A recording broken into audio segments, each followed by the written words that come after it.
คลิปนี้เป็นข้อมูลทางสถิติ และการคำนวณสูตรหวยจากอาจารย์ท่านต่างๆโปรดใช้วิจารณญาณในการรับชมและเรา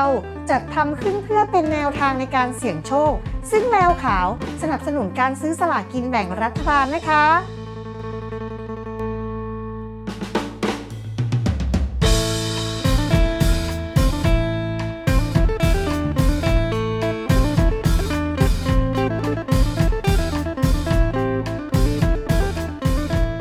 สวัสดีค่ะสวัสดีสมาชิกชาวสมาคมดูหวยทุกคนอีกครั้งนะคะวันนี้ก็อยู่กับแมวขาวตัวเดิมคนเดิมนะคะเราจะมาดูกันเรื่องของการบ้านป่าเสาในการซื้อสลากกินแบ่งรอบนี้การบ้านเลขเจ้าพายุในการซื้อสลากกินแบ่งเช่นกันนะคะฝากทุกคนกดไลค์กดแชร์คลิปนี้กันเอาไว้ด้วยและที่สำคัญกด Subscribe และกดกระดิ่งด้วยนะคะเอาละเทปนี้วันนี้ไม่ใช่มีแค่การบ้านของทั้งสองเจ้าดังนะคะเราจะมาพูดถึงหวยคนอุตรดิตถ์เลขดับบนดับล่างนะคะเด็กชายปั้นแล้วก็หวยคำชะโนดด้วยนะคะพร้อมหรือยังเตรียมปากกานะคะเตรียมดินสอมาจดมาฟังเพลินๆนะคะอย่าลืมกดไลค์กดแชร์ให้แมวขาวด้วยนะเป็นกำลังใจมีอะไรคอมเมนต์คุยกันได้นะคะเริ่มที่ใบแรกหวยคำชะโนดนะคะหวยคำชะโนดเฉพาะกลุ่ม VIP คำชะโนดเท่านั้นเขาบอกว่ารอบนี้ให้ตัวเดียวสัญจรชัยภูมิให้ไปที่91เลยนะคะใครชอบไหม91รอบนี้นะคะถามแมวขาวตอบตรงตอบจริงชอบไหม91ตอบได้เลยค่ะว่าไม่ชอบ ตายแล้วแมวขาวชอบอะไรแมวขาวชอบ678นะคะรอบนี้หวยคำชะโนดให้91ใครรักเจ้านี้นะคะเจ้าไหนก็ไม่รู้นะคะเห็นมานะคะก็เลยหยิบมาฝาก91ดูซิว่าจะเข้าไหมถ้าเข้ารอบหน้าเราเจอกันแน่นอนนะคะหยิบมาพูดเป็นท็อปปิกหลักได้เลยนะไปกันต่อค่ะเด็กชายปั้นนะคะเด็กชายปั้นรอบนี้น้องปั้นของเรานะคะน้องปั้นของเราให้เลขอะไรอุ้ยเบิ้ลนะคะ225566ไม่ใช่เบิ้ลสิแบบนี้เราต้องเรียกเลขตองถูกต้องไหมแบบนี้เราต้องเรียกเลขตอง225566นะคะเลขดังซะด้วยนะอีเลข66เนี่ยนะคะเลขดังใครได้ดูนะคะเมื่อเช้าเลขทะเบียนรถนายกนะคะที่ไปที่จังหวัดบุรีรัมย์นะคะขึ้นทะเบียน466666นะคะและเลข66นี้นะคะก็เป็นเลขของลำดับผู้ว่าราชการจังหวัดชัยภูมิด้วยนะคะและยังเป็นเลข6ที่สถิติออกมาแล้ว4งวดต่อเนื่องนะคะลุ้นมากค่ะรอบนี้เลข6จะออกไหมเด็กชายปั้นให้66มาน่าสนใจที่สุดนะคะ2255รอบนี้นะคะระวังเบิ้ลเด็กชายปั้นบอกนะคะระวังเบิ้ลใครชอบเบิ้ลเลขนี้ทุ่มสุดตัวได้เลยเนาะหรือว่ามันเป็นเลขอันนี้แล้วว่าเลขอั้นหรือยังเลข66เนี่ยลองส่งข่าวหน่อยนะคะจังหวัดไหนอั้นจังหวัดไหนไม่อั้นรายงานตัวได้เลยนะ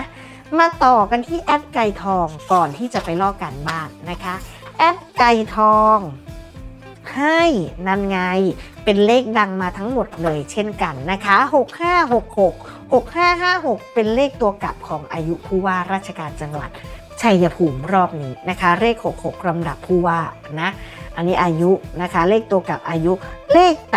8558เลขอะไรอ่ะไม่รู้นะคะแต่เลข8668เลขดังที่กำลังจะเข้านะคะดังมากนะคะเลขนี้อ่ะเรามาสรุปอีกรอบหนึ่ง65นะคะ66นะคะ8586นะคะอย่าลืมตัวกันที่เป็นเลขกลับแอดไก่ทองนะคะเหมือนจะเข้างวดเว้นงวดนะ6566อย่าลืม56ด้วยนะตัวการตัวนี้86นะคะ68นะเอาละเราจะไปต่อแล้วนะนี่คือของแอดไก่ทองนะคะเดี๋ยวใกล้ๆเราค่อยมาตัดกันนะคะเดี๋ยวใกล้ๆเราจะมาตัดกันอีกรอบตอนนี้เราดูเก็บข้อมูลกันไปก่อนดูกันเพลินๆนะดูเพลินๆฟังแมวขาวคุยไปเรื่อยๆนะคะถ้าถามว่าชอบไหมชอบนะเลขของแอดไก่ทองชุดนี้มี4ตัวเนี้ยคือชอบทั้ง4ตัวเลย ทุกตัวมีโอกาสมาทั้งหมดบนล่างอันนี้เขาบอกว่า2ตัวล่างเน้น4ชุดแต่อย่าลืมถ้าซื้อแบบนี้ต้องซื้อบนด้วยนะคะไม่งั้นซื้อหวยซื้อบนไม่ซื้อล่างซื้อล่างไม่ซื้อบนมีโอกาสตับแตกนะคะเอาละไปดูกันต่อที่แอดกล้องค่ะของแอดกล้องไหนดูซิแอดกล้องรอบนี้ให้อะไรแอดกล้องให้เลข8มาเหมือนกันเน้น8นะคะใครเห็นเดี๋ยวไม่เห็นเนาะเดี๋ยวแม่ขอซูมนิดนึงชัดแล้วเนาะโอ้ยเกินนะคะนี่คือเลข8ของแอดกล้องนะคะก็จะมี3ตัวนะคะบางคนอาจจะเห็นไม่ค่อยชัดนะคะมี580นะ582นะคะ585 586และสุดท้ายนะคะตัวนี้ไม่ค่อยชัดเท่าไหร่แต่แมวขาวดูแล้วนะคะเป็น587นะคะเป็น587เห็นไหมเดี๋ยวขอ2ตัวบนนะคะ2ตัวบนของแอดกล้องมี80 82 85 86และก็87นะคะ2ตัวร่างมี16 19นะคะ26 29แล้วก็03วิ่งนะคะเลขวิ่งของเขาคือวิ่งบน8วิ่งล่าง1นะถ้าชอบแบบนี้ก็จัดไปแมวขาวชอบนะวิ่งบน8นะคะข้างบนออกเลข8มาเยอะๆชอบเหมือนกันนะเดี๋ยวลองดูใกล้ๆนะคะเราจะมาตัดกันรู้สึกว่าจะไม่ค่อยสบายเท่าไหร่นะคะเป็นไงใครชอบบ้างของแอดกล้องรอบนี้ให้เรื่อยๆนะคะมาเรียงนะคะเราจะไปต่อกันที่เลขเด็ดพรชัยใกล้แล้วค่ะใกล้แล้วเลขเด็ดพรชัยนะคะ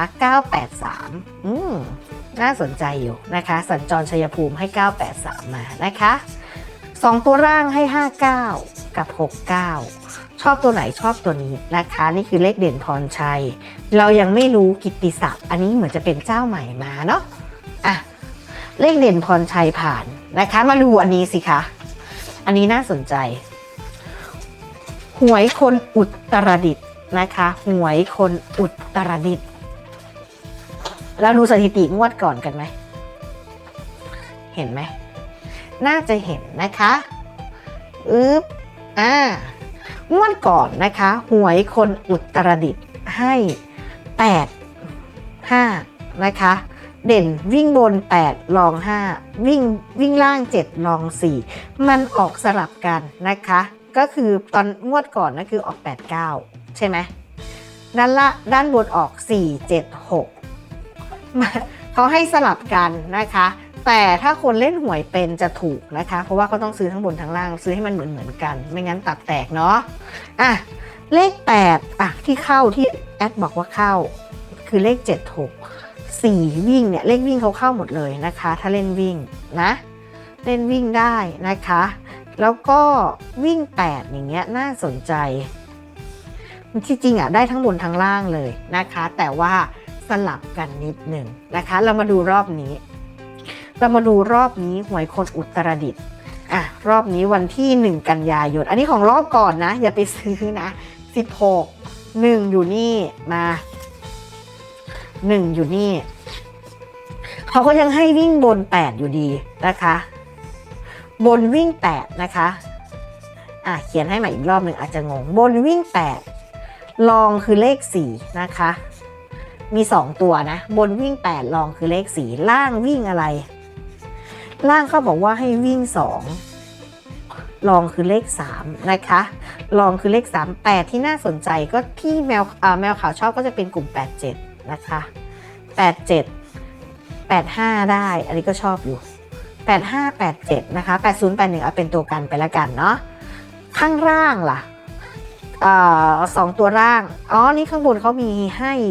มี4มี8มี5มี6ด้วยนะตัวกันคือ5 6อีกรอบหนึ่งนะกัน2รอบเลยนะคะข้างล่างก็จะเป็น7 3 1 2แต่เขายกมาแค่2กับ3นะคะวิ่งเด่นๆเลยนะคะวิ่ง2 วิ่งรองคือ3ส่วนตัวกันก็จะเป็น7กับ1นั่นเองนะคะเลข2ตัวล่าง282ตัวบนก่อน2ตัวบนนะคะ80เอาที่เด่นๆที่แมวขาวชอบแล้วกัน87 85นะคะตัวรองของเราใช้สีแดงเขียนนะคะ8081ถ้าล่างล่ะถ้าล่าง2ตัวตอนนี้เขาให้อยู่ที่28ชอบ28ชอบ26ชอบนะคะส่วนตัวรองให้ไปที่24และ29นะคะนี่ของหวยของคนอุตรดิตถ์นะน่าสนใจอยู่เพราะอะไรถึงบอกว่าน่าสนใจก็คือเลข8มันสามารถวิ่งมีโอกาสเข้านะคะในรอบนี้เลข6ก็มีโอกาสเข้ากลุ่ม2กลุ่ม6นะคะเรียบร้อยนะคะเขาก็บอกว่าเลขจังหวัดชัยภูมิรหัส360นะคะ60 3640 4004 044ตัวนี้นะคะตัวนี้คือเลขรหัสเบอร์โทรศัพท์จังหวัดชัยภูมินะคะเอาละเดี๋ยวเราจะไปลอกการบ้านละเราไปลอกการบ้านใครก่อนดีหวยเจ้าพายุกันก่อนไหมลอกการบ้านหวยเจ้าพายุนะคะเลขเด็ดหวยเจ้าพายุรอบนี้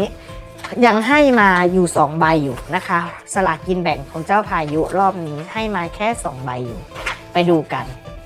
นะคะคนนี้คนหล่อๆคนนี้ใครจำได้บ้างเรามาดูซิเขาซื้อเลขอะไรนี่คือหวยที่เขาซื้อนะคะ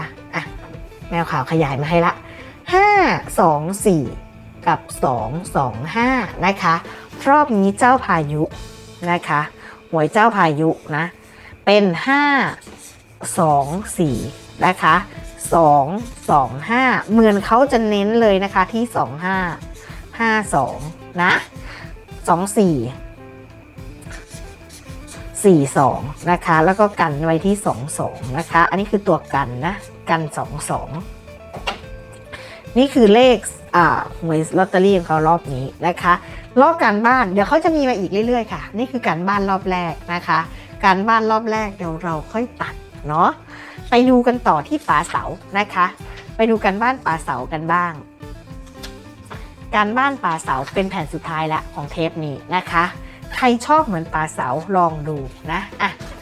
ให้ดูกันก่อนว่าป๋าเสาโพสเองนะคะป๋าเสาคนเดิมนะคะเป็นแอดมินเป็นผู้ดูแลเลขเด็ดคนวันเสือจะเล่นเลขมันโดนใจมีทั้งหมด18ใบได้แก่นี่เลยค่ะเป็นเลขที่แมวขาวรักมากนะคะ68นะคะ068 168 268 468 568 668 768 868แล้วก็968เรียกว่าครบนะคะครบเลยนะคะกลุ่มเลข68มีโอกาสถูกรางวัลเลขท้าย3ตัวได้ด้วยนะกลุ่ม68ตอนนี้ป๋าเสาเชียร์มากนะคะแมวขาวก็เชียร์ตัวนี้แหละ68นะคะจะเอาอะไรมา68ก็แล้วแต่คุณก็แล้วแต่คุณได้เลยเลข8ก็แล้วแต่คุณได้เลยตัวเนี้ยจะใส่อะไรนะคะป๋าเสาเก็บหมดแล้วนะตอนนี้เก็บได้หมดแล้วคุณเก็บได้68กี่ใบแล้วนะคะลองเอามาบอกมาโพสต์มาเชียร์กันนะคะลองดูนะคะใครได้768ได้868ตอนนี้แมวขาวยังหาไม่ได้สักใบเลยนะเพราะยังไม่เจอแผงลอตเตอรี่แถวออฟฟิศเลยไม่มีใครมาคุยมาขายเลยเนาะเอาละเรียบร้อยแล้วทั้งการบ้านป๋าเสา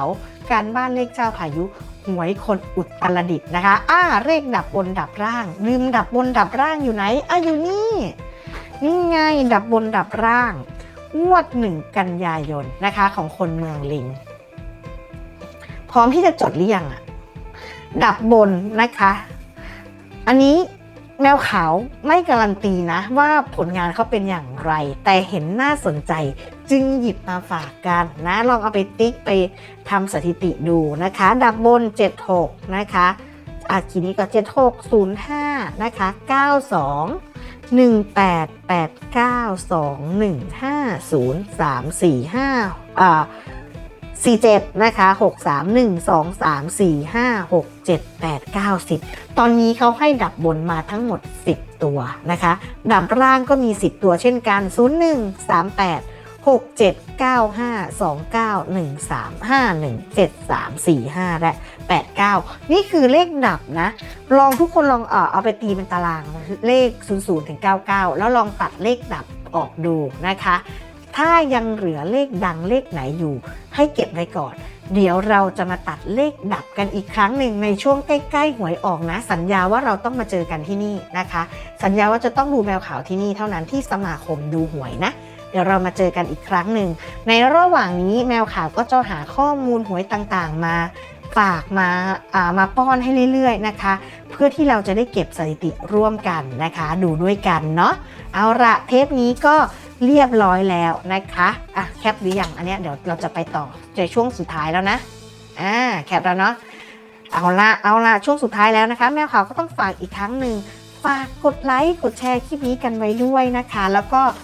อย่าลืมนะคะถ้าจะดูหวยสมาคมดูหวยนะคะช่องสมาคมดูหวยพิมพ์ได้เลยถ้าจะดูดวงช่องสมาคมดูดวงนะคะตอนนี้เราแยกเป็น2ช่องสมาคมดูหวย1ช่องสมาคมดูดวงอีก1ช่องนะคะอย่าลืมนะเอาไว้เจอกันใหม่ในคลิปหน้านะคะสำหรับคลิปนี้แมวขาวลาไปแล้วค่ะบ๊ายบายสวัสดีค่ะ